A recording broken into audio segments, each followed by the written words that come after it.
মানুষের জীবন রায় হতে পারে। আমরা কি দোষ করেছি, আমরা কি বল, দায়টা কে নেবে? এতগুলো মানুষের সংসার কে চালিয়ে দেবে? এরকম রায় হতে পারে। আমরা কি দোষ করেছি, আমরা কি বলবো? আর টাকা দিইনি এটাই দোষ, টাকা দিয়েছে যারা তাদেরও যা শাস্তি, যারা দেয়নি তাদেরও তাই শাস্তি। সত্যের জয় হলো না, এটাই দেখলাম। সৎ পথে আর চলা যাবে না, এটাই বলছে, এটাই বলে দিল আমাদেরকে। নাহলে আমাদের দোষটা কোথায়? আজ বৃহস্পতিবার, লক্ষ্মীবার, কিন্তু আজ সকালবেলায় ফেসবুক খুলেই আমি অবাক হয়ে গেলাম।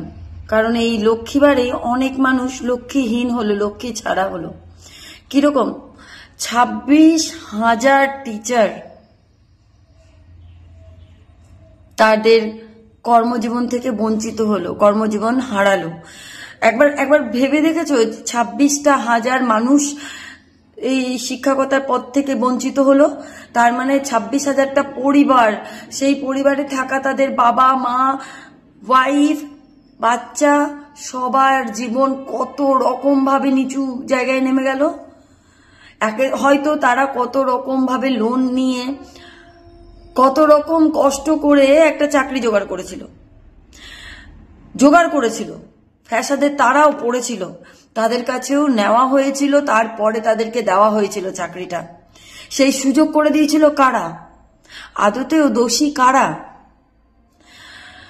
এখানে শাস্তিটা কাদের হওয়া উচিত? তোমাদের মতে কি মনে হয়?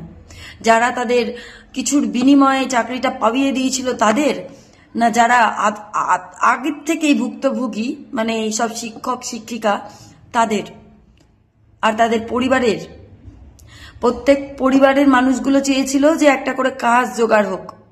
সেখানে যোগ্য অযোগ্যর ভিত্তিতে যদি বেছে নেওয়া হতো তবে হয়তো একটা কিছু ভালো হতে পারত, যে যারা অযোগ্য তাদেরকে নামিয়ে দেওয়া হোক। কিন্তু যারা যোগ্য তাদেরকেও নামিয়ে দিচ্ছে। কত স্কুল তার যোগ্য শিক্ষক হারিয়ে ফেলছে, কত বাচ্চারা তাদের যোগ্য মাস্টার মশাই দিদিমণিকে হারিয়ে দিল। স্কুলগুলো আর চলবে কি করে?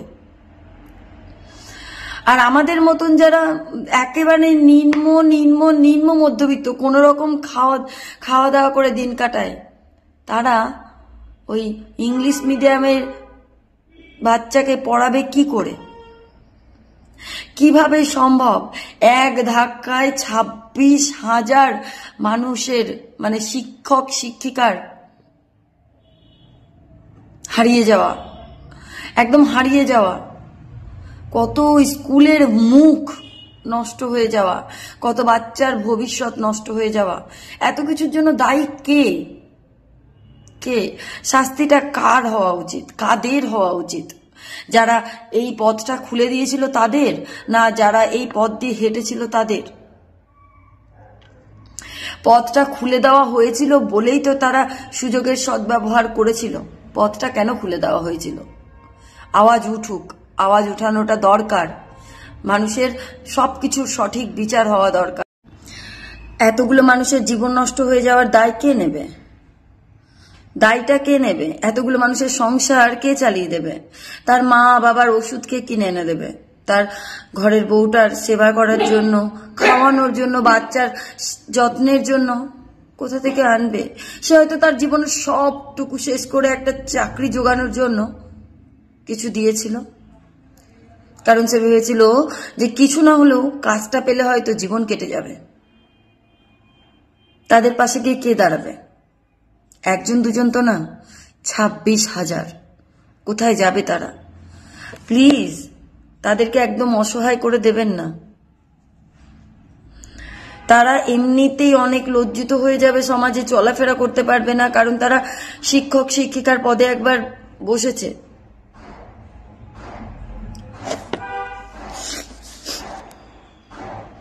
তারা নতুন করে জীবন শুরু করতে গেলেও তাদেরকে অনেকবার ভাবতে হবে। আর একবার ভেবে দেখবেন কি করলে ভালো কিছু করা যায়। আমি কি জানি, আমি তো একদম মূর্খ সূর্খ একটা মানুষ, তবে জিনিসটা দেখে না বুকটা ফেটে যাচ্ছে। কারণ কারোর কষ্ট আমি নিতে পারি না, খুব খারাপ লাগে। আমার যদি বা এখানে কিছু করার নেই, জানি না কি হবে।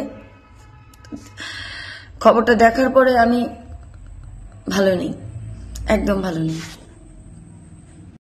আমি চাই না যে আমার শত্রুরও কোনো সময় বিপদ হোক, তার মুখের অন্নটা কেউ কেড়ে নেক। আমি চাই আমাকে যে শত্রু মনে করে, আমি যে কাউকে শত্রু মনে করি না, কিন্তু আমাকে যদি কেউ শত্রু মনে করে সেও যেন দিন শেষে ভালো থাকতে পারে। আমার দিক থেকে তাকে কোনো রকম বদদুয়া দেওয়ার নেই।